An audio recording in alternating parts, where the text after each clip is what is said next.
আজকে তো রবিবার, বাবার কাজের জায়গা ছুটি থাকে, আর এই রবিবার দিনকেই মাকে যত জামা কাপড় থাকে সব কাচতে হয়। তো মা আজকে না খুব ব্যস্ত কাছাকাছিতে, তো রান্নার দায়িত্বটা আমাকে দিয়েছে। তো ভাবলাম একটু করে ভেজ ডাল বানাই। তো কীভাবে বানাচ্ছি সেটাই তোমাদের সাথে আজকে আমি শেয়ার করবো। সব ফার্স্টে কড়াইতে একটুখানি সাদা তেল দিয়েছিলাম, তারপরে যত রকম সবজি ছিল সেই সবজিগুলোকে ভালো করে ভেজে তুলে রাখলাম। আর হ্যাঁ, তোমরা যদি চাও তাহলে কিন্তু তোমরা এখানে কাজু, তারপরে হচ্ছে কিশমিশ, এগুলো অ্যাড করতে পারো। আমি শুধুমাত্র কাজুই দিয়েছি, কিশমিশ তো আমি পছন্দ করি না তাই।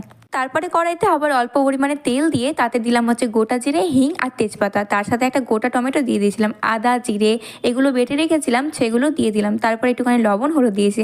আর হলুদ দিতে গিয়ে আমার অবস্থাটা কী হয়েছিল তোমরা তো দেখতেই পেলে বন্ধুরা। মশলাটাকে একটুখানি কষিয়ে নেওয়ার পর তাতে দিয়ে দিয়েছিলাম হচ্ছে আগে থেকে ভেজে রাখা সবজিগুলো আর আগে থেকে সেদ্ধ রাখা মুগের ডালটা। তারপরে আর কি পরিমাণ মতো জল দিয়ে একটুখানি চিনি, তারপরে দিয়ে দিয়েছিলাম হচ্ছে একটুখানি ধনে পাতা, আর সব থেকে শেষে দিয়ে দিয়েছিলাম হচ্ছে একটুখানি গরম মশলা। বাস রেডি হয়ে গেল আমাদের ভেজ ডাল। তোমরা চাইলে এরকমভাবে বানাতে পারো, খুব সুন্দর হয়েছিল খেতে বন্ধুরা। প্রথমবারই এত সুন্দর বানাবো